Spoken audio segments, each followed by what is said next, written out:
नमस्कार दोस्तों, स्वागत है आपका study for public service commission में आरआरबी एनटीपीसी ग्रेजुएशन और अंडर ग्रेजुएशन लेवल की सीरीज का जो है आज हम यहाँ पे 26th जो है पार्ट डिस्कस करने वाले हैं। इससे पहले जो है 25th जो है पार्ट आ चुके हैं। अगर आपने उन 25th पार्ट्स को नहीं देखा है तो डेफिनेटली जो है आपको पहले उन पार्ट्स को देखना चाहिए, उसके बाद जो है आगे की सीरीज को कंटिन्यू करना चाहिए, क्योंकि सीक्वेंस वाइज जो है आप इस सीरीज को देखेंगे तो काफ़ी ज़्यादा बेनिफिट्स आपको जो है इसके अंदर मिलने वाला है। स्टेज 1 के लिए जो है इस सीरीज को स्टार्ट किया गया है। आप सभी जानते हैं स्टेज 1 के जो एग्ज़ाम है उसके अंदर जीके जीएस जो कितनी पूछी जाती है, 40 क्वेश्चन जो है इसके अंदर जीके जीएस पूछी जाती है। इस पॉइंट ऑफ व्यू से जीके जीएस का जो पोर्शन है वो काफ़ी इंपॉर्टेंट हो जाता है और इसके अंदर सिलेक्शन लेने के लिए आपको जो है पीवाईक्यू सीरीज आपको जो है अटेम्प्ट करनी पड़ेगी। कंप्लीट पीवाईक्यू सीरीज जो है आपको अटेम्प्ट करनी पड़ेगी और इसके साथ जो है आपको स्टैटिक प्लस करंट अफेयर भी जो है आपको करना पड़ेगा। ठीक है, तो ये तीन चीज़ें जो है आपको करनी पड़ेगी अगर आप जो है 30 से 35 प्लस क्वेश्चन जो है ठीक करना चाहते हैं जीके जीएस के अंदर। तो ये तीन चीज़ें जो है आपको करनी पड़ेगी। पीवाईक्यू सीरीज जो है हम अभी डिस्कस कर रहे हैं, पीवाईक्यू ये सीरीज चल रही है। रही बात स्टैटिक और करंट की, तो ये सैटरडे और संडे को जो है हमारी 2 क्लास आती हैं। ठीक है, सैटरडे को और संडे को, तो ये 2 क्लास आती हैं शाम को 4 बजे। ठीक है, तो इन 2 क्लासों को भी ना देखना भूलिएगा, क्योंकि इन दोनों क्लासों के अंदर जो है हम करंट प्लस स्टैटिक दोनों करवाते हैं। ठीक है, करंट प्लस स्टैटिक, तो ये दोनों क्लास जो है आप देखना ना भूलिएगा। उसके बाद डेली करंट अफेयर की बात रही, तो डेली करंट अफेयर की तैयारी आप कैसे कर सकते हैं, तो डेली करंट अफेयर के लिए जो है आप हमारे टेलीग्राम चैनल को ज्वाइन कर लीजिएगा। उसके अंदर हम जो भी डेली करंट अफेयर से रिलेटेड पिक्स होती है वो अपलोड करते रहते हैं, जिससे आपकी जो है डेली करंट अफेयर की भी तैयारी होती रहेगी। ठीक है, तो ऐसे आप अपनी तैयारी को जो है और बेहतर बना सकते हैं। कोई भी अगर आपका डाउट है, क्वेरी है या सजेशन है तो आप कमेंट सेक्शन में कमेंट करके भी बता सकते हैं। तो चलिए आज के वीडियो सेशन की शुरुआत कर लेते हैं। रही बात इनकी पीडीएफ की, तो इन सभी की जो पीडीएफ है वो बिल्कुल आपको फ्री मिलेगी। और फ्री आपको कहाँ मिलेगी, हमारे टेलीग्राम चैनल पर मिलेगी, जिसका लिंक आपको वीडियो के डिस्क्रिप्शन में मिल जाएगा। वहाँ से जो है आप टेलीग्राम ज्वाइन करके जो है सारी पीडीएफ्स जो है खुद से भी डाउनलोड करके जो है खुद भी अटेम्प्ट कर सकते हैं। ठीक है, तो चलते हैं क्वेश्चन नंबर फर्स्ट पर। और क्वेश्चन नंबर फर्स्ट में बोला गया है, गीतात्मक कविता है माय मदर एट 66 किसने लिखी है। तो ये एक गीतात्मक कविता है जिसका नाम है माय मदर एट 66। ये जो पुस्तक है या फिर ये जो कविता है ये किसके द्वारा लिखी गई है, गीतात्मक कविता जो है ये किसके द्वारा लिखी गई है, ये लिखी गई है कमला दास के द्वारा। ठीक है, राइट ऑप्शन हो जाएगा ऑप्शन नंबर ए। और इस कमला दास के बारे में आप क्या याद रखेंगे, ये कहाँ से बिलोंग करती हैं, तो ये भारत के केरल राज्य से जो है बिलोंग करती हैं। केरल में मालाबार से ये बिलोंग करती हैं। और रही बात इनके जन्म की, तो इनका जन्म भी आप चाहे तो याद रख सकते हैं। जन्म इनका कब हुआ था, 1934 में जो है इनका जन्म हुआ था। ठीक है, 1934 में जो है इनका जन्म हुआ था। उसके बाद इस क्वेश्चन में ज़्यादा इंपॉर्टेंट जानकारी नहीं है, आप बस रविंद्रनाथ टैगोर से याद रख सकते हैं। इनका जन्म कब हुआ था, 1861 में जो है इनका जन्म हुआ था। और क्या याद रख सकते हैं, साहित्य का नोबल इनको मिला था। ठीक है, साहित्य का नोबल कब मिला था, 1913 में मिला था। ठीक है, 1913 में मिला था। और किसके लिए मिला था, गीतांजलि के लिए मिला था।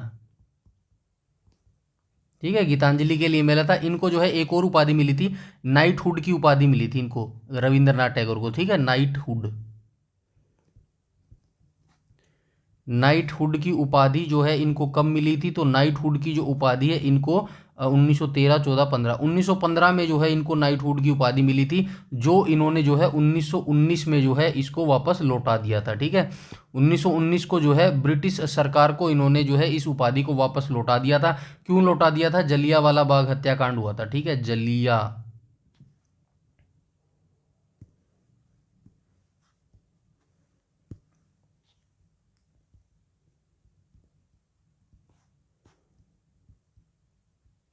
ठीक है, जलियांवाला बाग हत्याकांड हुआ था 1919 में। इसी के अगेंस्ट जो है नाइटहुड की उपाधि इन्होंने वापस लौटा दी थी। चलते हैं नेक्स्ट क्वेश्चन पर। क्वेश्चन नंबर सेकंड में कहा गया है कि भारतीय सिनेमा के जनक के रूप में किसे जाना जाता है। तो भारतीय सिनेमा के जनक के रूप में जो है दादा साहेब फाल्के को जाना जाता है। ठीक है, दादा साहेब फाल्के पुरस्कार के बारे में आपने सुना है ना, तो वही है ये दादा साहब फाल्के, दादा साहब फाल्के। सबसे पहले जो है आप इनका नाम याद रखना, दादा साहब फाल्के ही आपने सुना होगा, मुझे नहीं लगता बहुत सारे बच्चों को जो है इनका एक्चुअल रियल जो नाम है वो पता होगा। इनका नाम था धुंडीराज गोविंद फाल्के, लिख देता हूं, धुंडीराज गोविंद फाल्के, ये इनका जो है रियल नेम था, ठीक है। और इन्होंने जो है ये डायरेक्टर थे, निर्देशन करते थे फिल्मों के, और जो है सबसे पहली फिल्म इन्होंने कौन सी बनाई थी, राजा हरीशचंद्र, ठीक है। राजा हरीशचंद्र जो है फिल्म इन्होंने बनाई थी, कब बनाई थी, 1913 में जो है इन्होंने इस फिल्म को बनाया था। अब इनसे रिलेटेड जो है मैं कुछ इंपॉर्टेंट जानकारी आपको बता देता हूँ। दादा साहब फाल्के की जो शुरुआत थी, स्थापना कब हुई थी, दादा साहब फाल्के पुरस्कार की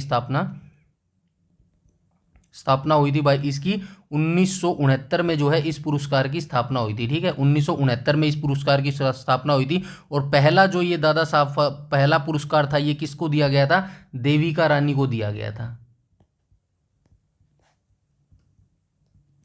ठीक है। देविका रानी को जो है 1969 का पहला दादा साहेब फाल्के पुरस्कार जो है दिया गया था। और ये आप याद रखना, ये अवार्ड कौन देता है, तो सूचना और प्रसारण मंत्रालय जो है ये पुरस्कार देता है, सूचना एवं प्रसारण मंत्रालय, सूचना एवं प्रसारण मंत्रालय, ठीक है, ये पुरस्कार को देता है। और आप क्या याद रख सकते हैं, और लेटेस्ट आप याद रखना, पहला जो पुरस्कार था 1969 वाला, वो किसको मिला था, देविका रानी को मिला था। लेटेस्ट वाला आप याद रखेंगे, लेटेस्ट वाला कौन सा था, तो लेटेस्ट वाला जो अवार्ड था ये 2024 को दिया गया था, 70वें नेशनल फिल्म अवार्ड सेरेमनी में जो है ये अवार्ड दिया गया था। और किसको दिया गया था, मिथुन चक्रवर्ती को ये अवार्ड दिया गया था, ठीक है। इतना जो है आप इस अवार्ड के बारे में याद रखेंगे, ठीक है। स्टैटिक प्लस जो करंट है वो मैंने बता दिया। और 2024 का जो अवार्ड था ये किसके लिए दिया गया था, 2022 के लिए दिया गया था, ये भी आप याद रखना। अवार्ड तो 2022 का था, लेकिन दिया कब गया था, 2024 में ये अवार्ड दिया गया था, ठीक है। इस चीज़ को भी जो है आप याद रखेंगे। चलते हैं नेक्स्ट क्वेश्चन पे। बाकी ये जो दादा साहेब फाल्के का अवार्ड का है ना, ये लेटेस्ट जो है मैं एक वीडियो बना दूंगा सेपरेट। जैसे अभी हमने पिछले संडे को कौन सा जो है वीडियो बनाया था, ये बनाया था पद्म पुरस्कारों का, जो बनाया था वीडियो पद्म पुरस्कारों का।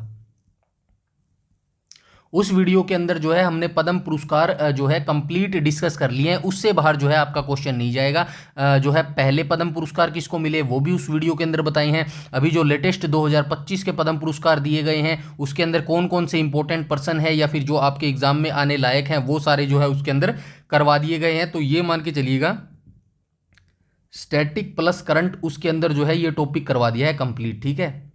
पद्म पुरस्कारों का जो पहला टॉपिक आया है स्टैटिक प्लस करंट करा दिया है। इसीलिए मैं बोलता हूं सैटरडे और संडे की दोनों क्लास जो है आपको अटेम्प्ट करना बेहद जरूरी है, ठीक है। इसीलिए आपको वो क्लास और प्लस ये PYQ सीरीज देखना इंपॉर्टेंट है। चलते हैं नेक्स्ट क्वेश्चन पे, क्वेश्चन नंबर 3 पर। तो क्वेश्चन नंबर 3 में बोला गया है, कंप्यूटर के संदर्भ में किसी स्टोरेज डिवाइस से डाटा प्राप्त करना या किसी परिधीय इकाई से डाटा प्राप्त करने के लिए लिया गया समय डैश के रूप में जाना जाता है। तो ये किस समय के रूप में जो है ये जाना जाता है, तो ये जाना जाता है एक्सेस टाइम के रूप में जो है इसको जाना जाता है। कंप्यूटर के संदर्भ में किसी स्टोरेज डिवाइस से जो डाटा आप प्राप्त करते हैं उसके प्राप्त करने के लिए जो समय लिया जाता है उस समय को क्या कहा जाता है, उस समय को जो है एक्सेस टाइम जो है बोला जाता है, ठीक है। चलते हैं नेक्स्ट क्वेश्चन पे, क्वेश्चन नंबर 4 पर। क्वेश्चन नंबर 4 में बोला गया अंतर्राज्य विवादों में समन्वय के लिए भारत के संविधान के निम्नलिखित में से किस अनुच्छेद के तहत एक अंतर्राज्य परिषद का जो है गठन किया गया है। बेसिक सी चीज ये पूछी गई है, भारतीय संविधान के किस अनुच्छेद के तहत जो है अंतर्राज्यीय परिषद का गठन किया गया है। फॉर एग्जांपल दो जो राज्य होते हैं, दो राज्यों के विवाद का जो निपटान करता है वो अंतर्राज्य जो है परिषद ही करती है, उसका जो निपटान है वो करती है। और इसी अंतर्राज्य परिषद का जो गठन है किस अनुच्छेद के तहत ये किया गया है, ये यहाँ पे पूछा जा रहा है। राइट ऑप्शन हो जाएगा ऑप्शन नंबर बी, ठीक है। अनुच्छेद 263 के तहत जो है ये अंतर्राज्य विवादों के समन्वय के लिए जो है अंतर्राज्य परिषद का गठन किया गया था। क्वेश्चन नंबर 4 का जो है राइट ऑप्शन हो जाएगा ऑप्शन नंबर बी। अनुच्छेद 19 किससे रिलेटेड है, तो ये अनुच्छेद 19 किससे रिलेटेड हो जाएगा, वाक और अभिव्यक्ति की स्वतंत्रता, वाक और अभिव्यक्ति की स्वतंत्रता, अभिव्यक्ति,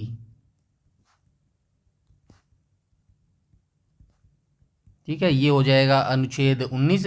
और अनुच्छेद 56 किससे हो जाएगा? अनुच्छेद 52, ये कल ही वीडियो में मैंने बताया है।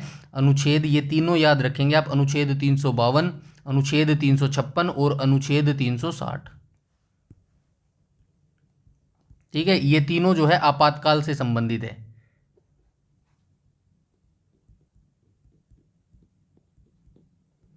तीनों आपातकाल से संबंधित है। और ये जो अनुच्छेद 352 हो जाएगा, ये किससे रिलेटेड है? ये बाहरी आक्रमण से रिलेटेड है। बाहरी आक्रमण, कोई बाहर देश वाला जो है युद्ध आक्रमण कर दे, उससे रिलेटेड जो है 352 अनुच्छेद के अंदर है। और ये अनुच्छेद जो 356 है, ये आंतरिक अशांति से रिलेटेड है, आंतरिक अशांति से रिलेटेड है, ठीक है। उसके बाद जो 360 बच गया, अनुच्छेद 360, ये किससे रिलेटेड है? ये हो जाएगा वित्तीय आपातकाल से,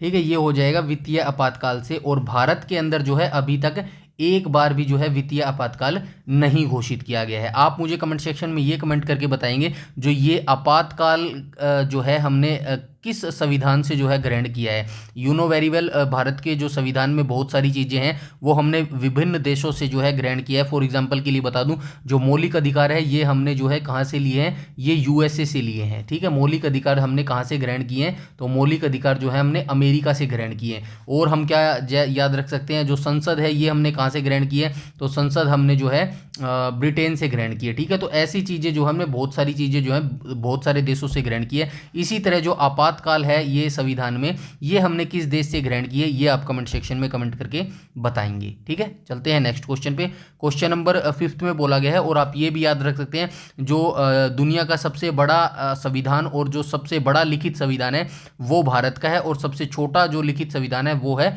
अमेरिका का, ठीक है। इसके अंदर बोला गया सांची स्तूप जो है किस शहर के पास स्थित है? तो सांची स्तूप जो है ये किस शहर के अंदर अवस्थित है? ये भोपाल के अंदर अवस्थित है, ठीक है। तो जो ये सांची स्तूप है ये मौर्य सम्राट अशोक ने बनवाया था। किसने बनाया था? अशोक ने बनवाया था। कब बनाया था? 3री शताब्दी ईसा पूर्व,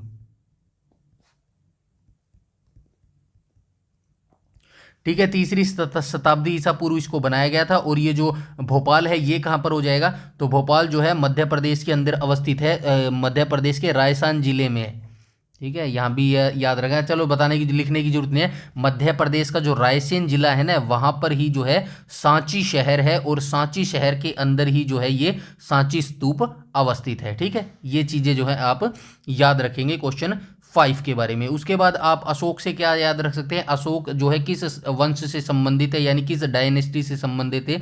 तो ये मौर्य डायनेस्टी से संबंधित है। मौर्य साम्राज्य की स्थापना किसने की थी? तो चंद्रगुप्त मौर्य ने जो है इसकी स्थापना की थी। चंद्रगुप्त मौर्य ने जो है मौर्य साम्राज्य की स्थापना की थी। इसके पुत्र का क्या नाम था? बिंदुसार इसके पुत्र का नाम था, बिंदुसार। और बिंदुसार के पुत्र का क्या नाम था? तो इसके पुत्र का नाम जो है अशोक था। और मौर्य साम्राज्य के अंतिम शासक की बात करूं तो कौन था? अंतिम शासक, अंतिम शासक, तो अंतिम शासक की बात करूं तो इसका था वृहदरथ, वृहदरथ, ठीक है, वृहदरथ, ठीक है, वृहदरथ था। और वृहदरथ की हत्या किसने की थी? वृहदरथ की हत्या किसी पुष्यमित्र शुंग ने, पुष्यमित्र शुंग ने। और उसने किसकी नींव डाली थी? शुंग वंश की नींव डाली थी, ठीक है, शुंग वंश की नींव डाली थी। और ये जो चंद्रगुप्त मौर्य था, इसने किसको मारकर जो है मौर्य वंश की स्थापना की थी? तो इसने जो है मारा था धनानंद को। जगह ही नहीं बची, कहाँ लिखूँ मैं, यहाँ लिख देता हूँ। धनानंद को जो है इसने मारा था। और धनानंद जो था वो किस वंश से संबंध रखता था? तो ये जो धनानंद था, आप मुझे जो है वंश बताएंगे किस वंश से जो है संबंध रखता था धनानंद, ठीक है। नंद वंश से संबंध रखता था यार, सीधी सी बात है, नाम से ही पता चल रहा है। नंद वंश से ये संबंध रखता था। और नंद वंश की स्थापना किसने की थी? महापद्म नंद ने की थी, महापद्म नंद ने जो है इसकी स्थापना की थी, ठीक है। इतनी जानकारी भी आप जो है स्टैटिक इनके बारे में याद रखेंगे, चंद्रगुप्त मौर्य, अशोक और नंद वंश के बारे में, ठीक है। चलते हैं नेक्स्ट क्वेश्चन पे। क्वेश्चन नंबर 6 में बोला गया 1992 में ब्राज़ील में आयोजित हुई United Nations conference on environment and development को किस नाम से जाना जाता है? तो 1992 में जो है ब्राज़ील में आयोजित हुई थी, ब्राज़ील के रियो डी जेनेरियो में जो है आयोजित हुई थी United nation conference on environment and development को किस नाम से जाना जाता है? तो इसको जो है किस नाम से जाना जाता है? इसको पृथ्वी शिखर सम्मेलन के नाम से जो है जाना जाता है। डायरेक्ट ये आपसे ये भी पूछा जा सकता है, पृथ्वी शिखर सम्मेलन जो है कहाँ पर हुआ था? आप बताएंगे ब्राज़ील के ब्राज़ील के जो है रियो डी जेनेरियो में हुआ था। ब्राज़ील के रियो डी जेनेरियो ये डायरेक्ट ऐसे ही पूछा जाता है क्वेश्चन, जीरोयो में हुआ था या फिर आपसे ईयर पूछ लेगा कब हुआ था, ईयर बताएंगे आप 1992 में जो है ये हुआ था। ठीक है, और पहला विश्व पर्यावरण दिवस कब मनाया जाता है? सबसे पहले आप यह याद रखेंगे, विश्व पर्यावरण दिवस कब मनाया जाता है? विश्व पर्यावरण दिवस ये 5 जून को मनाया जाता है भाई। ठीक है, 5 जून को मनाया जाता है। और पहला जो विश्व पर्यावरण दिवस था ये कब मनाया गया था? तो ये 5 जून 1974 को मनाया गया था। ठीक है, 5 जून 1974 को बनाया गया था। संयुक्त राष्ट्र महासभा ने जो है 1972 में स्टॉकहोम सम्मेलन में जो है पर्यावरण पर चर्चा करते हुए डिक्लेयर किया था कि 5 जून को विश्व पर्यावरण दिवस के रूप में जो है घोषित किया जाएगा। ठीक है, ये जानकारी जो है आप याद रखेंगे इस जो है पृथ्वी शिखर सम्मेलन के बारे में। अब जो पृथ्वी शिखर सम्मेलन था ये किसकी देन थी? संयुक्त राष्ट्र की थी। संयुक्त राष्ट्र के बारे में मैं लगभग जो है हर वीडियो में बताता हूँ, तो ये चीज़ें जो आपको टिप पर याद होनी चाहिए। संयुक्त राष्ट्र की जो स्थापना है कब हुई थी? 24 अक्टूबर कब हुई थी? 24 अक्टूबर 1945 को हुई थी। ठीक है, 24 अक्टूबर 1945 को जो है इसकी स्थापना हुई थी। ठीक है, ये चीज़ जो है आप याद रखेंगे। न्यूयॉर्क में जो है इसका हेडक्वार्टर हो जाएगा संयुक्त राष्ट्र का। उसके बाद जो है G20 के बारे में भी आप याद रखेंगे।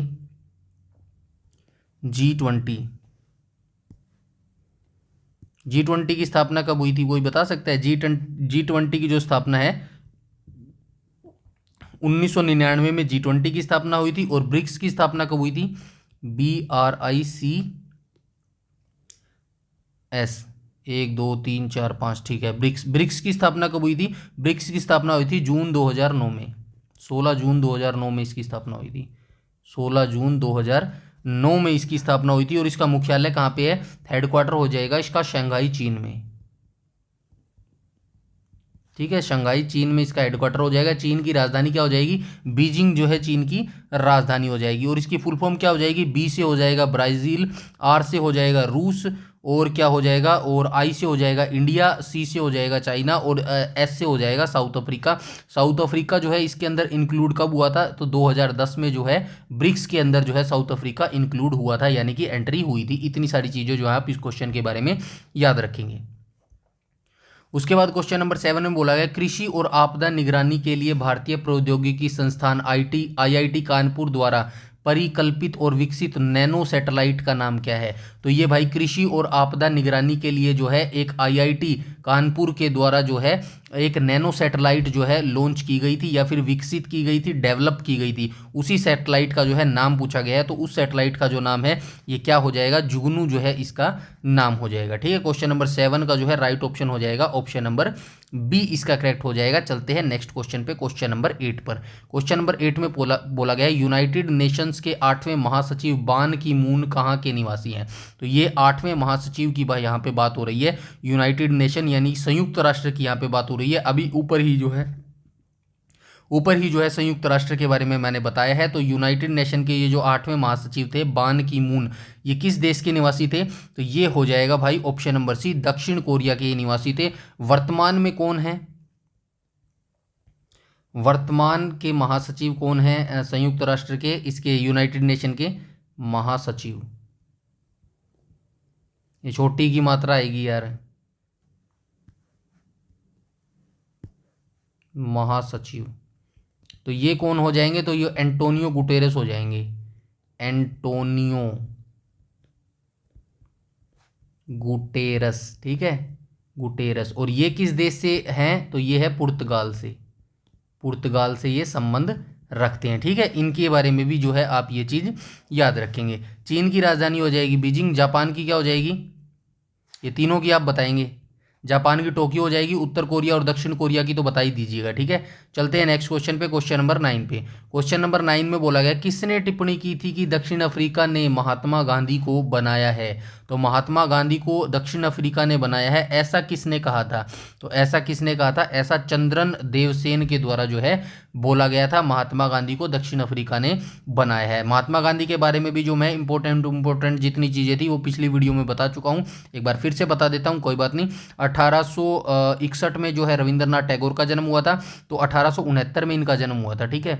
महात्मा गांधी का जन्म जो है 1869 में पोरबंदर गुजरात के अंदर जो है इनका जन्म हुआ था। पूरा नाम था इसका इनका जो, माफ़ कीजिएगा, पूरा नाम इनका था, गुजरात में इनका जन्म हुआ था, पूरा नाम था मोहनदास करमचंद गांधी। और जो है और क्या याद रख सकते हैं इनके बारे में, 1869 में जन्म हुआ था, इंग्लैंड से जो है इन्होंने वकालत की थी, और उसके बाद जो है 1893 में जो है ये अफ्रीका चले गए थे, ठीक है। किसका केस लड़ने गए थे, अफ्रीका चले गए थे, अब्दुल्ला का केस लड़ने के लिए, ठीक है। लगभग 20-22 साल जो है ये साउथ अफ्रीका के अंदर रहे थे। उसके बाद जो है 9 जनवरी 2000 कह रहा हूँ 1915 के अंदर जो है ये वापस लौट आए थे भारत के अंदर, और गर्मजोशी के साथ जो है इनका स्वागत होया था, क्योंकि उस समय तक ये काफ़ी पॉपुलर हो चुके थे साउथ अफ्रीका के अंदर। इन्होंने जो है काफ़ी सारी जो है स्थापना भी की थी, टोलस्टॉय फॉर्म की स्थापना होगी, वो चीज़ें हम कभी और डिस्कस करेंगे। 9 जनवरी 1915 को जो है ये भारत के अंदर आए थे। और क्या याद रख सकते हैं, इन्होंने कुछ सत्याग्रह आंदोलन भी किए थे, जैसे कि चंपारण सत्याग्रह हो गया, चंपारण हो गया, ठीक है, 1917 में किया था इन्होंने, ठीक है। उसके बाद खेड़ा हो गया, खेड़ा, ठीक है, खेड़ा सत्याग्रह हो गया, 1918 में किया था। उसके बाद जो है और क्या किया था, अहमदाबाद मिल किया था इन्होंने, अहमदाबाद मिल, ये कब किया था अहमदाबाद मिल, ये भी 1918 में किया था। इसके बाद इन्होंने क्या किया था, असहयोग कहा था, असहयोग आंदोलन, ये कब किया था, असहयोग आंदोलन 1920 में इन्होंने किया था, ठीक है, जिसको 1922 में इन्होंने वापस भी ले लिया था। उसके बाद इन्होंने दांडी मार्च की थी, दांडी मार्च इन्होंने कब किया था, तो दांडी मार्च इन्होंने किया था 12 मार्च से लेके 6 अप्रैल तक किया था। और इन्होंने क्या किया था, 1930 में ही इन्होंने क्या किया था, सविनय अवज्ञा आंदोलन किया था, सविनय अवज्ञा आंदोलन, ठीक है, सविनय अवज्ञा आंदोलन किया था। इसके बाद इन्होंने पूना पैक्ट किया था, पूना पैक्ट जो है इन्होंने कब किया था, तो पूना पैक्ट जो है इन्होंने 1932 में किया था। किसके साथ किया था, BR अम्बेडकर के साथ किया था। इससे पहले जो है 1932 में ही इन्होंने जो है गांधी इरविन समझौता भी किया था, ठीक है। 1924 वाली एक चीज़ रहेगी, 1924 में एकमात्र भारतीय राष्ट्रीय कांग्रेस की इन्होंने अध्यक्षता की थी, 1924 के अंदर अध्यक्षता की थी। किसकी अध्यक्षता की थी, भारतीय राष्ट्रीय कांग्रेस की अध्यक्षता की थी। कहाँ पर ये आयोजन किया गया था, जो अधिवेशन था बेलगांव में आयोजित किया गया था। अंत में जो है 1942 में जो है इन्होंने भारत छोड़ो आंदोलन शुरू किया था, भारत छोड़ो आंदोलन, भारत छोड़ो आंदोलन, ठीक है, आंदोलन शुरू किया था। और जो है इसी के अंदर इन्होंने नारा दिया था, करो या मरो का। फिलहाल के लिए आप इतनी सारी चीज़ें जो है आप महात्मा गांधी के बारे में, ये टिप पर आपको चीज़ें याद होनी चाहिए। वैसे बेसिकली सही बताऊं तो जितनी चीज़ें मैंने आपको यहाँ पे लिख के बताई है ना, यहीं से जो है वनडे एग्जाम SSC और रेलवे के अंदर जो है इतनी से में ही जो है एग्जाम आपसे पूछ लिया जाता है, ज़्यादा डीपली आपको जाने की ज़रूरत नहीं है, ठीक है। चलते हैं नेक्स्ट क्वेश्चन पे, क्वेश्चन नंबर 10 पर। क्वेश्चन नंबर 10 में बोला गया भारत में किंग जॉर्ज पंचम और क्वीन मैरी के स्वागत के लिए 1911 में गेटवे ऑफ इंडिया को पारंपरिक शैली में बनवाया गया था। तो सबसे पहले मैं आपको बता दूं, दिल्ली दरबार 1911 में लगा था, दिल्ली दरबार तो नहीं, ये थोड़ा सा रिमेंबर करना पड़ेगा। ये ठीक है 1858 में तो लगा था, उसके बाद जो है 1911 में भी जो है दरबार लगा था। उस पर मैं डाउट हूँ, नहीं बताऊंगा, जो चीज़ नहीं पता तो जाहिर सी बात है गलत नहीं बतानी चाहिए, ठीक है। भारत में किंग जॉर्ज पंचम और क्वीन मैरी का जो स्वागत हुआ था 1911 में ये दरबार लगा था, और जो है 1911 में ही जो है भारत की राजधानी कलकत्ता से दिल्ली स्थानांतरित कर दी गई थी, ठीक है। और ये गेटवे ऑफ इंडिया को जो है किस शैली में बनाया गया था, यूरोपीय, पश्चिमी, फारसी, इंडो सार्सेनिक, ठीक है, इंडो सार्सेनिक शैली के अंदर जो है इस को बनाया गया था, गेटवे ऑफ इंडिया को, ठीक है, 1911 के अंदर बनाया गया था। और आप क्या याद रख सकते हैं, 1911 में जो है दिल्ली स्थानांतरित कर दी गई थी कोलकाता से भारत की राजधानी को, ठीक है। उसके बाद हम बात करते हैं क्वेश्चन नंबर 11 को। क्वेश्चन नंबर 11 की बात करें तो आधुनिक विद्युत जनरेटर किस सिद्धांत पर कार्य करता है? तो ये जो आधुनिक विद्युत जनरेटर होता है ये किस सिद्धांत पर कार्य करता है? ये सिद्धांत पर कार्य करता है विद्युत चुंबकीय प्रेरण सिद्धांत पर जो है ये कार्य करता है। ठीक है, चलते हैं नेक्स्ट क्वेश्चन पे। क्वेश्चन नंबर 12 में, क्वेश्चन नंबर 12 में पूछा गया गुजरात स्थित जूनागढ़ की गिरनार पहाड़ियाँ। तो ये यहाँ से आप स्टैटिक जीके याद रखेंगे। जूनागढ़ की जो गिरनार पहाड़ियाँ ये कहाँ पर अवस्थित है? गुजरात के अंदर ये अवस्थित है। ठीक है, इसके बाद क्या पूछा गया? आमों की किस्म के लिए प्रसिद्ध है। तो आमों की किस किस्म के लिए प्रसिद्ध है जूनागढ़ की गिरनार पहाड़ियाँ? तो किस आमों की कौन सी जो किस्म है उसके लिए प्रसिद्ध है?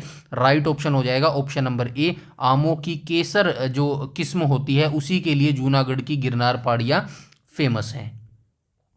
उसके बाद क्वेश्चन नंबर 13 की बात करूं तो 13 में क्या कहा गया है? निम्नलिखित में से कौन सी ई शॉपिंग वेबसाइट है? तो ई शॉपिंग वेबसाइट यहाँ पे पूछी गई है। ई शॉपिंग, ई शॉपिंग क्या होता है? ई शॉपिंग वही होता है जो आप करते हो ना, जैसे कि मिंत्रा पर कोई मिंत्रा से कोई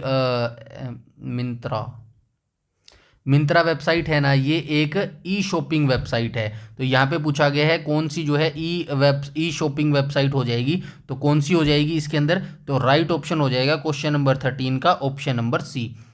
नहीं, ऑप्शन नंबर सी नहीं होएगा भाई, ऑप्शन नंबर सी नहीं पूछा गया है ना। ठीक है ठीक है ठीक है, नहीं पूछा गया है। ओके ओके ओके, नहीं पूछा गया है ना, तो यही होएगा, ट्विटर नहीं होएगा। बाकी ये हो जाएगा, फ्लिपकार्ट हो जाएगा और जबोंग हो जाएगा। ये तीनों ही जो है ई शॉपिंग वेबसाइट है। ये जो twitter.com है ये कोई ई शॉपिंग वेबसाइट नहीं है, ये एक सोशल मीडिया प्लेटफॉर्म है। ठीक है, ट्विटर जो है ये एक सोशल मीडिया प्लेटफॉर्म है। ये चीज़ें जो है आप याद रखेंगे। चलते हैं नेक्स्ट क्वेश्चन पे, क्वेश्चन नंबर 14।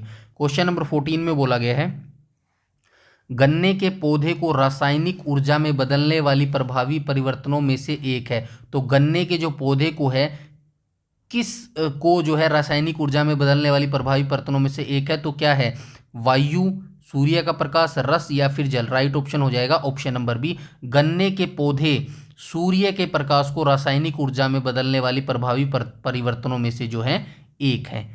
चलते हैं नेक्स्ट क्वेश्चन पे। क्वेश्चन नंबर 15 में बोला गया है अंतर्राष्ट्रीय परमाणु ऊर्जा एजेंसी की स्थापना किस वर्ष की गई थी? ये पूछा गया है। इंटरनेशनल एटॉमिक ऊर्जा एजेंसी, IA ऊर्जा एजेंसी। ठीक है, क्वेश्चन नंबर 15 का राइट ऑप्शन हो जाएगा ऑप्शन नंबर डी हो जाएगा। 1957 जो है इसका राइट ऑप्शन हो जाएगा। ठीक है, ये IA के बारे में यहाँ पे बात हुई है, इंटरनेशनल एटॉमिक ऊर्जा एजेंसी। ठीक है, तो ये इसकी स्थापना जो है 1957 में हुई थी। ठीक है, 1957 में हुई थी इसकी स्थापना। और इसका हेडक्वार्टर आप याद रखेंगे, हेडक्वार्टर हो जाएगा ऑस्ट्रिया के वियना में। ठीक है, ऑस्ट्रिया के वियना में,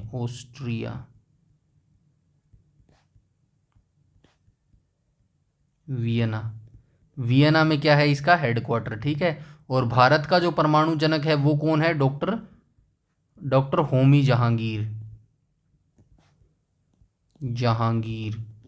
ठीक है, होमी जहांगीर जो है भारत के परमाणु के जनक हैं। और आप क्या याद रख सकते हैं? और ज़्यादा जानकारी आप पिछली वीडियोस में मैं बता चुका हूँ। बार बार बताने से जो है वीडियो लंबी हो जाती है, तो आप पिछली वीडियो जरूर देखिएगा प्लीज़। ठीक है, क्वेश्चन नंबर 16 में बोला गया एक अलग अनुशासन के रूप में माइक्रो इकोनॉमिक्स के संस्थापक के जनक के रूप में किसे जाना जाता है? तो मैक्रो इकोनॉमिक्स का नाम सुना है? मैक्रो इकोनॉमिक्स ये इकोनॉमिक्स की पुस्तक है भाई। इकोनॉमिक्स के क्षेत्र में आपने ये वर्ड सुना होगा मैक्रो इकोनॉमिक्स। ठीक है, +1 +2 की जो ये UPSC वाले बच्चे होते हैं ना, UPSC और PCS वाले जो बच्चे होते हैं, इनको क्या कहा जाता है भाई? आप जो है +1 +2 की मैक्रो इकोनॉमिक्स की किताब पढ़िएगा। अगर आपको इकोनॉमिक्स आपका जो है सब्जेक्ट है, या फिर आप ऑप्शनल में सब्जेक्ट इकोनॉमिक्स लेना चाहते हैं, तो आपको मैक्रो इकोनॉमिक्स की जो है पुस्तक पढ़नी पड़ेगी। ये +1 +2 के अंदर किताब आती है मैक्रो इकोनॉमिक्स की। ठीक है, तो इसके मैक्रो इकोनॉमिक्स के संस्थापक कौन थे? तो ये थे जॉन मेनार्ड कीन्स थे। ठीक है, क्वेश्चन नंबर 16 का राइट ऑप्शन हो जाएगा ऑप्शन नंबर डी। चलते हैं नेक्स्ट क्वेश्चन पे, क्वेश्चन नंबर 17 पर। क्वेश्चन नंबर 17 में बोला गया है सहसंयोजक बंध दो परमाणुओं के बीच इलेक्ट्रॉनों की साझेदारी के परिणाम स्वरूप निर्मित होते हैं ताकि दोनों पूरी तरह से भरे हुए डैश कोश को प्राप्त कर सकें। किस कोश को प्राप्त कर सकें ये पूछा गया है। तो किसको प्राप्त कर सकें, तो वाह्यतम कोश को प्राप्त कर सकें। ठीक है, सहसंयोजक बंध जो होते हैं दो परमाणुओं के बीच इलेक्ट्रॉनों की जो साझेदारी के परिणाम स्वरूप निर्मित होते हैं ताकि दोनों पूरी तरह से भरे हुए वाह्यतम कोश को जो है प्राप्त कर सकें। ठीक है, राइट ऑप्शन हो जाएगा ऑप्शन नंबर ए। 18 में बोला गया आंख की फोकस दूरी को समायोजित कर निकट और दूर की वस्तुओं पर ध्यान केंद्रित करने की क्षमता को आंख की डैश कहा जाता है। तो आंख की जो फोकस दूरी होती है उसको समायोजित कर निकट और दूर की वस्तुओं पर ध्यान केंद्रित करने की क्षमता को आंख की क्या कहा जाता है। तो ये क्या कहा जाता है भाई, तो इसको बोला जाता है ऑप्शन नंबर सी, सामंजन जो है इसको बोला जाता है। ठीक है, क्वेश्चन नंबर 19 में बात करूँ तो गोलमेज सम्मेलन की यहाँ पे बात हुई है। गोलमेज सम्मेलन, प्रथम गोलमेज सम्मेलन, तो 3 गोलमेज सम्मेलन हुए थे, पहला, दूसरा और तीसरा। तीनों याद रखेंगे, पहला हुआ था 1930 में, दूसरा हुआ था 1931 में और तीसरा हुआ था 1932 में। ठीक है, पिछली वीडियोज़ में भी मैं ये आपको बता चुका हूँ। महात्मा गांधी ने एकमात्र जो है इसके अंदर महात्मा गांधी ने एकमात्र गोलमेज सम्मेलन में भाग लिया था। किसके अंदर लिया था, 1932 वाले के अंदर। ठीक है, 1932 वाले के अंदर इन्होंने भाग लिया था और इससे पहले जो है गांधी इरविन समझौता हुआ था।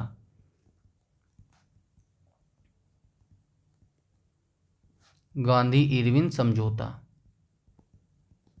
और ये गांधी इरविन समझौता इसीलिए हुआ था ताकि जो महात्मा गांधी है वो 1931 द्वितीय गोलमेज सम्मेलन में जो है भाग ले सके। ठीक है, 5 मार्च 1931 को जो है गांधी इरविन समझौता हुआ था। और 1932 में एक और इम्पोर्टेंट चीज़ हुई थी, पूना पैक्ट हुआ था। पूना पैक्ट जो है मैं ऊपर ही बता चुका हूँ, बी आर अम्बेडकर और जो है महात्मा गांधी के बीच में हुआ था। ये सांप्रदायिक मुद्दों के लिए जो है पूना पैक्ट किया गया था और ये कहाँ पर हुआ था, पूना की यरवदा जेल में हुआ था। ठीक है, पूना की यरवदा जेल में हुआ था। और ये 1929 में क्या हुआ था, कोई बता सकता है? 1929 में जो है पूर्ण स्वराज को जो है अपना लिया गया था भारतीय राष्ट्रीय कांग्रेस के द्वारा। ठीक है, चलते हैं नेक्स्ट क्वेश्चन पे, क्वेश्चन नंबर 20 पर। क्वेश्चन नंबर 20 में बोला गया भारत में परमाणु ऊर्जा की गतिविधियों की निगरानी के लिए परमाणु ऊर्जा आयोग की स्थापना कब की गई। तो भारत में परमाणु ऊर्जा आयोग की जो स्थापना है कब की गई थी। क्वेश्चन नंबर 20 का जो राइट ऑप्शन हो जाएगा ऑप्शन नंबर डी, यानी कि अगस्त 1948 में जो है ये किसकी स्थापना की गई थी, तो ये परमाणु ऊर्जा आयोग की स्थापना की गई थी। तो ठीक है, भारत परमाणु ऊर्जा आयोग की स्थापना जो है अगस्त 1948 में की गई थी। आप सभी जानते हैं भारत का परमाणु जनक कौन है। भारत का परमाणु जनक कौन है, डॉक्टर होमी। ठीक है, होमी जहांगीर भाभा हो जाएंगे। और जो भारत का अंतरिक्ष का जनक है वो कौन है,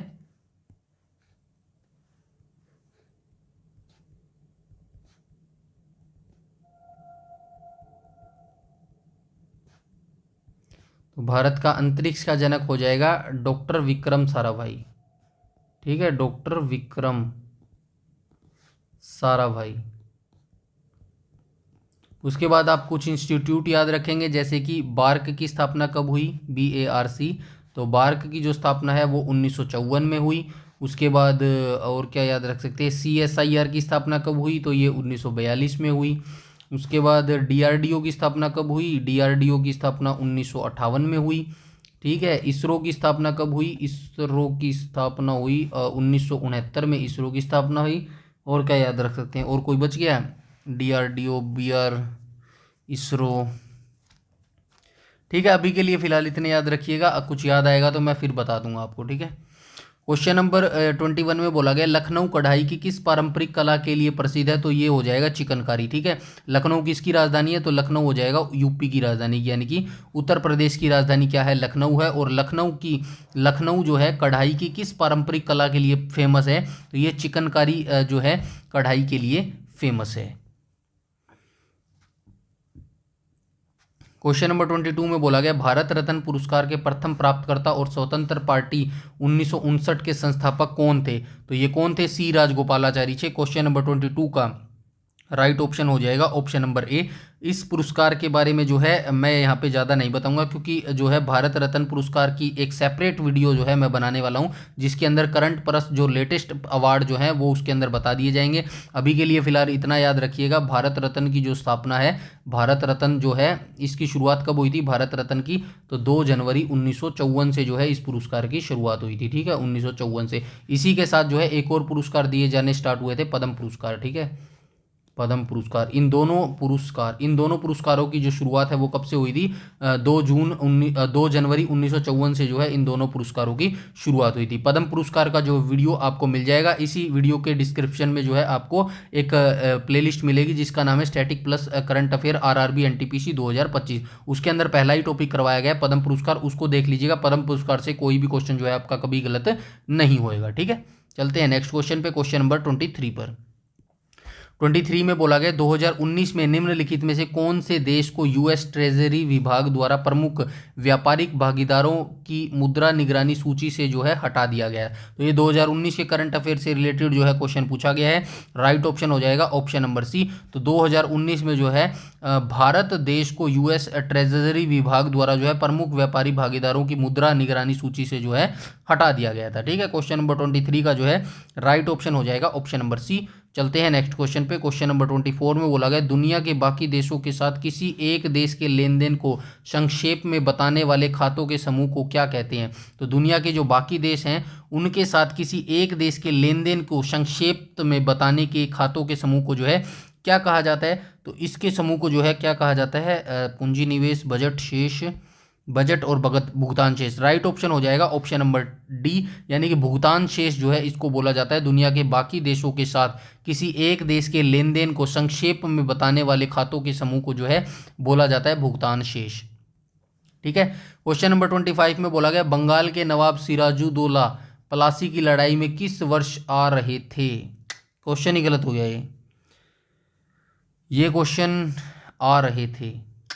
आप ये याद रखना, सबसे पहले जो है यहाँ पे ये याद रखना प्लासी की लड़ाई किस वर्ष हुई थी, किस वर्ष हुई थी, ये याद रखना। ठीक है, किस वर्ष हुई थी, ये चीज़ आप छोड़ देंगे, थोड़ी सी टाइपिंग मिस्टेक है, यहाँ पे याद रखना किस वर्ष हुई थी। ठीक है, 3 युद्ध आप याद रखेंगे, एक तो प्लासी का याद रखेंगे, इन्हीं के साथ साथ है प्लासी, वांडीवाश और तीसरा हो जाएगा बक्सर। इन तीनों की जो है डेट्स आप याद रखेंगे, कब कब हुआ था मैं बता देता हूं। जो प्लासी की लड़ाई थी 23 जून 1757 को हुई थी, 23 जून 1757 को। ठीक है, वांडीवाश का युद्ध कब हुआ था?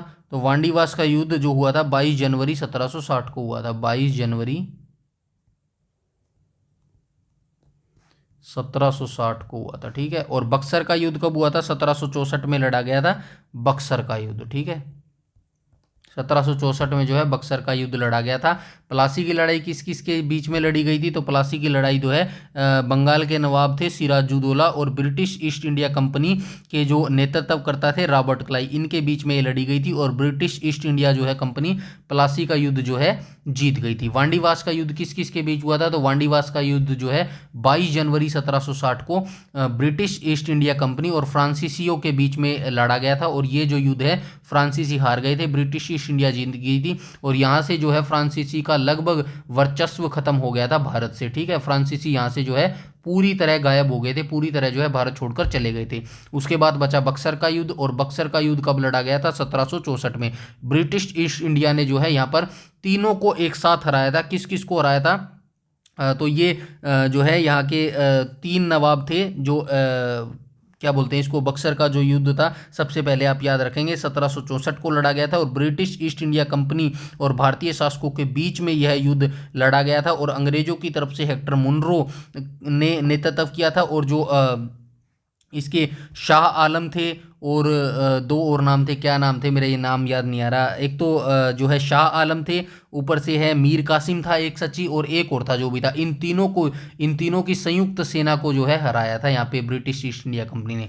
संयुक्त सेना को जो है ब्रिटिश सेना ने जो है यहाँ पे हराया था और यहाँ से जो है कंफर्म हो गया था कि अब जो है भारत पर अंग्रेज ही शासन करेंगे। 1857 तक जो है उनका अच्छा सा चलता रहा और उसके बाद भी जो है 1947 तक जो है वो राज करते रहे भारत के अंदर। ये तीनों की जो है युद्धों की डेट आप याद रखेंगे। और एक और याद रखेंगे, 1764 के युद्ध के बाद जो है एक संधि हुई थी। कौन सी संधि हुई थी? तो ये जो है संधि हुई थी इलाहाबाद की संधि हुई थी।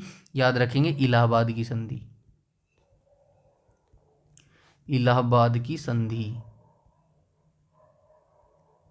ये कब हुई थी? 1765 में हुई थी। इसी 69 लिख दिया गया, 1765 में हुई थी। और ये बक्सर के युद्ध के बाद ही लड़ी गई थी। और इसी संधि के द्वारा जो है ये दीवानी के जो अधिकार हैं ये ब्रिटिश ईस्ट इंडिया को दे दिए गए थे। ठीक है, ये चीज़ें जो है आप याद रखेंगे। चलते हैं नेक्स्ट क्वेश्चन पे, क्वेश्चन नंबर 26 पर। 26 में बोला गया 2018 में केंद्र सरकार ने भारत के विशेष आर्थिक क्षेत्र नीति का अध्ययन करने के लिए प्रतिष्ठित व्यक्तियों के एक समूह का गठन किया। समूह की अध्यक्षता किसके द्वारा की गई थी? तो 2018 में जो है केंद्र सरकार ने भारत के विशेष आर्थिक क्षेत्र, विशेष आर्थिक क्षेत्र ये सेज होता है भाई, ठीक है, इंग्लिश में सेज बोलते हैं इसको। सेज की जो है नीति का अध्ययन करने के लिए प्रतिष्ठित व्यक्तियों का एक समूह का गठन किया था, जिसकी अध्यक्षता किसके द्वारा की गई थी? तो इसकी जो अध्यक्षता है भाई किसके द्वारा की गई थी? बाबा कल्याणी। क्वेश्चन नंबर 26 का जो है राइट ऑप्शन हो जाएगा ऑप्शन नंबर बी। तो ये बाबा कल्याणी के द्वारा जो है इसकी अध्यक्षता की गई थी। ठीक है, चलते हैं नेक्स्ट क्वेश्चन पे, क्वेश्चन नंबर 27 पर। 27 में बोला गया एशियाई खेलों के उद्घाटन समारोह के दौरान भारत के लिए ध्वजावाहक कौन थे? तो ये 2018 की जो है बात हुई है। यहाँ पे इतना ज़्यादा आपको 2018 का पीछे नहीं जाना। वैसे तो देखो कुछ भी पूछा जा सकता है, बट आप जो है करंट अफेयर वैसे तो 1.5 साल का कर लेना, अगर चाहो तो 2 साल का भी कर सकते हो, वेरी वेल एंड गुड रहेगा आपके लिए। ठीक है, तो यहाँ पे 2018 के एशियाई खेलों की बात हुई है। तो भारत का ध्वजारोहक कौन था? भारत का जो ध्वज लेके चला था, तो कौन चला था ये? तो क्वेश्चन नंबर 27 का जो है राइट ऑप्शन हो जाएगा option number A, Neeraj Chopra चले थे। बात हुई है एशियाई खेलों की, तो आपको पता चलना चाहिए एशियाई खेलों की शुरुआत जो है कहाँ पर हुई थी। एशियाई खेलों की शुरुआत तो ये 1951 में नहीं हुई थी। एशियाई खेलों की शुरुआत कभी आप सोचो कि ये जो एशियाई खेलों की शुरुआत जो है कब हुई थी? ये हुई थी 1951 में। कहाँ पर हुई थी? नई दिल्ली में। ठीक है, नई दिल्ली में जो है इसकी शुरुआत हुई थी एशियाई खेलों की। चलते हैं नेक्स्ट क्वेश्चन पे, और नेक्स्ट क्वेश्चन में बोला गया किसानों की त्वचा को कीटनाशकों के प्रभाव से बचाने के लिए डैश द्वारा एक टॉपिकल जेल विकसित किया गया है। तो किसानों की त्वचा को कीटनाशकों के प्रभाव से बचाने के लिए जो है किसके द्वारा एक जो टॉपिकल जेल है वो विकसित किया गया है? तो ये राइट ऑप्शन हो जाएगा option number C, stem cell विज्ञान और पुनर्योगी चिकित्सा संस्थान के द्वारा है एक टॉपिकल जेल विकसित किया गया है किसानों के लिए। ठीक है, चलते हैं क्वेश्चन नंबर 29 पर। 29 में बोला गया है निम्नलिखित में से कौन सा एकल चिप आधारित उपकरण है जो अपने आप में एक पूर्ण प्रोसीजर है और अंकगणित और तार्किक संचालन करने में सक्षम है? तो कौन सा एक चिप आधारित उपकरण है? तो राइट ऑप्शन हो जाएगा क्वेश्चन नंबर 29 का ऑप्शन नंबर ए। तो ये माइक्रो प्रोसेसर है। ठीक है, माइक्रो प्रोसेसर एकल चिप आधारित उपकरण है जो अपने आप में एक पूर्ण प्रोसीजर है। तो ये माइक्रो प्रोसेसर आप जानते ही होंगे, कंप्यूटर के अंदर भी होता है और फोनों के अंदर भी माइक्रो प्रोसेसर का यूज होता है। ठीक है, मॉडेम क्या है? ये इंटरनेट से रिलेटेड जो है मॉडेम है। मॉडेम का यूज़ क्यों करते हैं? इंटरनेट के लिए यूज़ करते हैं मॉडेम का।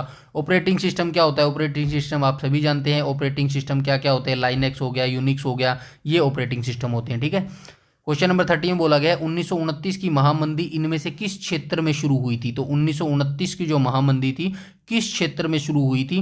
क्वेश्चन नंबर 30 का राइट ऑप्शन हो जाएगा ऑप्शन नंबर डी, उत्तरी अमेरिका के क्षेत्र में जो है ये शुरू हुई थी 1929 की महामंदी। सहायक गठबंधन की बात हुई है तो सहायक संधि की यहाँ पे बात हुई है। सहायक संधि की जो शुरुआत है वो कब हुई थी? 1798 में हुई थी। किसने की थी? लॉर्ड वेलेस्ली ने की थी, लॉर्ड वेलेस्ली। और सहायक संधि को स्वीकार किसने किया था सबसे पहले? सहायक संधि को स्वीकार किया सर्वप्रथम तो हैदराबाद के निज़ाम ने किया था। हैदराबाद का निज़ाम, ठीक है, हैदराबाद का निज़ाम ने जो है इसको किया था। राइट ऑप्शन हो जाएगा ऑप्शन नंबर सी जो है इसका करेक्ट हो जाएगा। ठीक है, चलते हैं क्वेश्चन नंबर 32 पर। 32 में बोला गया है डैश ने 23 अगस्त 2018 को बॉन्ड आई नाम की दुनिया के पहले ब्लॉकचेन बैंड का जो है शुभारंभ किया है। तो किसने जो है ये 23 अगस्त 2018 को बॉन्ड आई नाम की दुनिया के पहले ब्लॉकचेन बैंड का जो है शुभारंभ किया है? तो क्वेश्चन नंबर 32 का राइट ऑप्शन हो जाएगा ऑप्शन नंबर ए। तो ये वर्ल्ड बैंक की यहाँ पे बात हुई है, World Bank, World Bank plus IMF, इन दोनों की जो है स्थापना एक ही वर्ष हुई थी। कब हुई थी? 1944 में इन दोनों की जो है स्थापना हुई थी। ठीक है, 1944 में इन दोनों की स्थापना हुई थी। और इनका जो मुख्यालय कहाँ पर हो जाएगा? मुख्यालय वॉशिंगटन डीसी में हो जाएगा। वॉशिंगटन डीसी में जो है इनका मुख्यालय हो जाएगा। ठीक है, उसके बाद आप क्या याद रख सकते हैं? भारतीय रिजर्व बैंक की बात करें, आरबीआई की स्थापना कब हुई थी? 1 अप्रैल 1935 को जो है इसकी स्थापना हुई थी। अधिनियम था 1934 था। ठीक है, अधिनियम 1934 था। और इससे पहले जो है ये 1 अप्रैल 1935 को जब इसकी स्थापना की गई थी तो ये कोलकाता में इसकी स्थापना की गई थी। ठीक है, कोलकाता में, कोलकाता में जो है इसकी स्थापना की गई थी। और लेकिन 1937 में इसको कहाँ भेज दिया गया था? मुंबई में जो है स्थानांतरित कर दिया गया था। 1937 में इसको मुंबई में स्थानांतरित कर दिया गया था। ठीक है, ये आप याद रखेंगे। उसके बाद भारतीय स्टेट बैंक के बारे में क्या बताऊं मैं आपको? तो इसकी काफ़ी सारी चीज़ें हैं, वो मैं आपको फिर कभी बताऊंगा, यहाँ पे जगह कम है। भारतीय स्टेट बैंक के बारे में, एसबीआई, वर्तमान में एसबीआई जो है भारत का सबसे बड़ा बैंक है। ठीक है, क्वेश्चन नंबर 33 में बोला गया है निम्नलिखित में से किस पहाड़ी को ब्लू माउंटेन के रूप में जाना जाता है? तो ब्लू माउंटेन के रूप में जो है नीलगिरी की पहाड़ियों को जाना जाता है। नीलगिरी की पहाड़ियाँ किस किस राज्य में फैली है? तो ये फैली है केरल, कर्नाटक और तमिलनाडु। केरल, कर्नाटक और तमिलनाडु।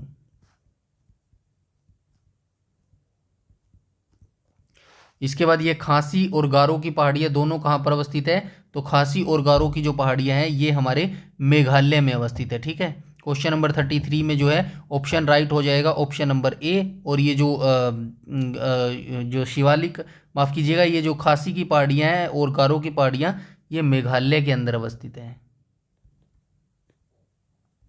शिवालिक की पहाड़ियाँ कहाँ पर अवस्थित है? तो ये उत्तर भारत में अवस्थित हैं।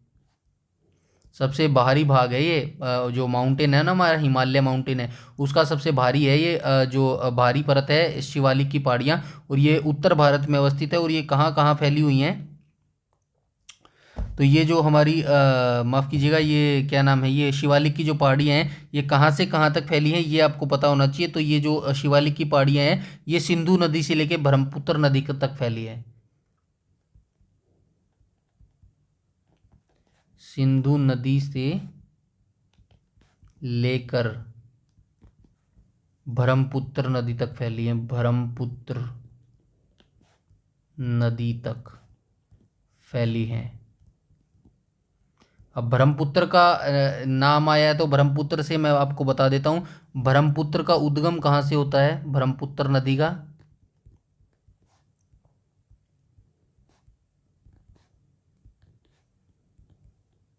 उद्गम तो ये होता है भाई मानसरोवर से, मानसरोवर झील से, मानसरोवर झील के चेमायुंगडुंग, चेमायुंगडुंग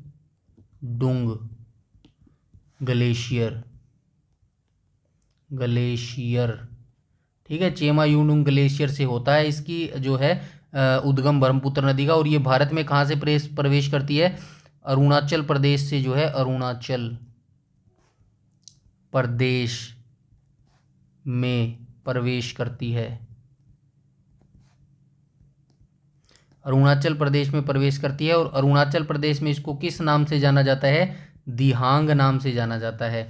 बांग्लादेश में इसको किस नाम से जाना जाता है? बांग्लादेश, बांग्लादेश में इसको किस नाम से जाना जाता है? जमुना नाम से जाना जाता है। बांग्लादेश की राजधानी हो जाएगी ढाका, मुद्रा हो जाएगी टका। ठीक है, टका जो है इसकी मुद्रा हो जाएगी। ठीक है, इतनी चीज़ें जो है आप याद रखेंगे। क्वेश्चन नंबर 34 को देख लेते हैं। 34 में क्या कहा गया? डैश वर्ष में राष्ट्रीयकरण के बाद इंपीरियल बैंक ऑफ इंडिया का नाम बदलकर भारतीय, ये आ ही गया, ये क्वेश्चन आ गया। चलिए यहाँ पे काफ़ी जगह है तो मैं डिटेल से ही आपको बता ही देता हूँ, सोच ही रहा था मैं ऊपर बताने के लिए। तो ये 1806 याद रखना भाई, माफ़ कीजिएगा, पहले आप याद रखेंगे। यहाँ पे क्या होगा, क्वेश्चन नंबर 34 का जो है राइट ऑप्शन हो जाएगा ऑप्शन नंबर सी, 1955 सबसे पहले आप याद रखेंगे, इसका जो है राइट ऑप्शन हो जाएगा, ठीक है, 1955। अब इसकी बात कर लेते हैं हिस्ट्री की, एसबीआई की, ठीक है। सबसे पहले आप कौन सा याद रखेंगे, ईयर 1806। 1806 में क्या हुआ था, एक बैंक की स्थापना हुई थी जिसका नाम था bank of Calcutta, bank of Calcutta. अभी देखना ये एसबीआई कैसे बना, ठीक है। बैंक ऑफ कलकत्ता की स्थापना कब हुई थी, तो बैंक ऑफ कलकत्ता की स्थापना जो है 1806 में हुई थी, लेकिन 1809 में एक चीज हुई, क्या हुई, बैंक ऑफ कलकत्ता का नाम बदलकर क्या कर दिया गया, बैंक ऑफ बंगाल कर दिया गया, बैंक ऑफ बंगाल, ठीक है, बैंक ऑफ बंगाल इसका नाम कर दिया गया। उसके बाद 1921 आपको याद रखना है, 1921 में क्या हुआ था, तो bank of Bengal, bank of Bombay और बैंक ऑफ मद्रास को मिलाकर एक बैंक बना दिया गया। तीन बैंकों को मिलाकर जो है एक बैंक बना दिया गया। कौन कौन से बैंक थे, बैंक ऑफ बंगाल,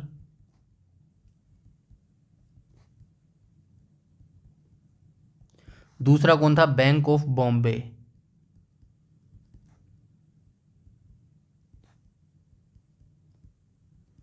और तीसरा कौन सा था, तीसरा था बैंक ऑफ मद्रास,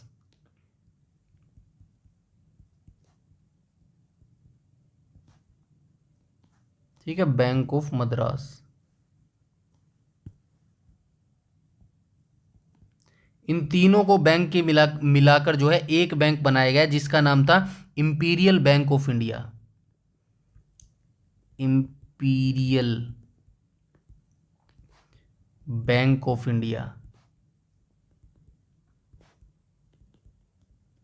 इंडिया, ठीक है। इन तीनों को मिलाकर bank of imperial bank of India का जो है निर्माण किया गया।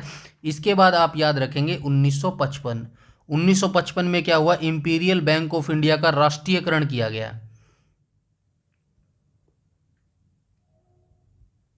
इंपीरियल बैंक का राष्ट्रीयकरण किया गया, बैंक का राष्ट्रीयकरण यानी कि सरकारी बना दिया इसको, राष्ट्रीयकरण, ठीक है, राष्ट्रीयकरण किया गया 1955 में। और साथ में इसका जो है नाम चेंज कर दिया गया, 1955 में जो है नाम बदल दिया गया, नाम बदल दिया। तो नाम क्या बदल दिया गया, यहाँ से पड़ा एसबीआई, जो आप वर्तमान में देखते हो एसबीआई, क्या हो जाएगा, स्टेट बैंक ऑफ इंडिया। ये थी इसकी history, state bank of India, ये हिस्ट्री थी इसकी एसबीआई की, ठीक है। ये चीज़ें जो है आप याद रखेंगे एसबीआई के बारे में, ठीक है। चलते हैं नेक्स्ट क्वेश्चन में, क्वेश्चन नंबर 35 पर। डैश वर्ष में छत्तीसगढ़, उत्तराखंड और झारखंड राज्यों का गठन हुआ था, तो कौन से में हुआ था, तो सन 2000 में हुआ था। तीन राज्यों का गठन हुआ था, छत्तीसगढ़, उत्तराखंड और छत्तीसगढ़, उत्तराखंड और झारखंड। इन तीन राज्यों का गठन जो है कब हुआ था, इन तीन राज्यों का जो गठन है 2000 के अंदर हुआ था। उसके बाद आप क्या याद रख सकते हैं, छत्तीसगढ़ की राजधानी जो है रायपुर हो जाएगी, उत्तराखंड की देहरादून हो जाएगी और झारखंड की रांची हो जाएगी, ठीक है।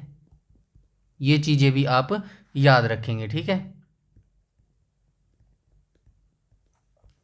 चलते हैं नेक्स्ट क्वेश्चन पे, क्वेश्चन नंबर 36 में बोला गया मिट्टी का तेल लालटेन की बत्ती में इनमें से किस गुण के कारण जो है ऊपर चढ़ता है, तो ये केशिकत्व के कारण जो है मिट्टी का तेल लालटेन की बत्ती में जो है ऊपर की तरफ चढ़ता है। ये किसके कारण चढ़ता है, केशिकत्व के कारण जो है चढ़ता है। क्वेश्चन नंबर 37 में बोला गया रक्त ऊतक का एक प्रकार है, तो रक्त जो है ऊतक का क्या होता है, ये होता है भाई सी, संयोजी होता है, रक्त जो है संयोजी होता है ऊतक का। 38 में बोला गया है अर्थशास्त्र के संबंध में एसएलआर का पूर्ण रूप क्या है, यानी कि फुल फॉर्म पूछी गई है एसएलआर की फुल फॉर्म, ठीक है। एसएलआर की फुल फॉर्म क्या हो जाएगी, राइट ऑप्शन हो जाएगा option number D, statutory liquidity ratio जो है इसकी फुल फॉर्म हो जाएगी। तो ये थे आज के जो है 40 क्वेश्चन जो हमने यहाँ पे डिस्कस किए। तो आपको जो है बस लाइक और शेयर करना है, ज़्यादा से ज़्यादा इस वीडियो को शेयर करना है ताकि जो है सभी बच्चों को इसका लाभ मिल सके। और प्लीज़ लाइक ज़रूर कीजिए करिएगा, क्योंकि बस मेरे लिए यही मोटिवेशन का काम करता है कि बस आप वीडियो को लाइक कीजिएगा। और इसकी पीडीएफ जो है आप टेलीग्राम से बिल्कुल फ्री में जो है प्राप्त करके खुद से भी जो है अटेम्प्ट करके देख सकते हैं आप कितने जो है मार्क्स यहाँ पे ठीक कर पा रहे हैं, कितने क्वेश्चन यहाँ पे ठीक कर पा रहे हैं। और चैनल पर पहली बार विजिट कर रहे हैं तो चैनल को सब्सक्राइब कर लीजिएगा और बेल आइकन बटन को टैप कर लीजिएगा ताकि समय पर आपको सारी नोटिफिकेशन मिलती रहे। और यूट्यूब पर हमें फॉलो करते हैं तो हमारा टेलीग्राम ग्रुप जरूर से जरूर ज्वाइन कर लीजिएगा। सारी नोटिफिकेशन सारी अपडेट जो है टेलीग्राम पर बता दी जाती है। इस वीडियो में इतना ही, तब तक के लिए धन्यवाद।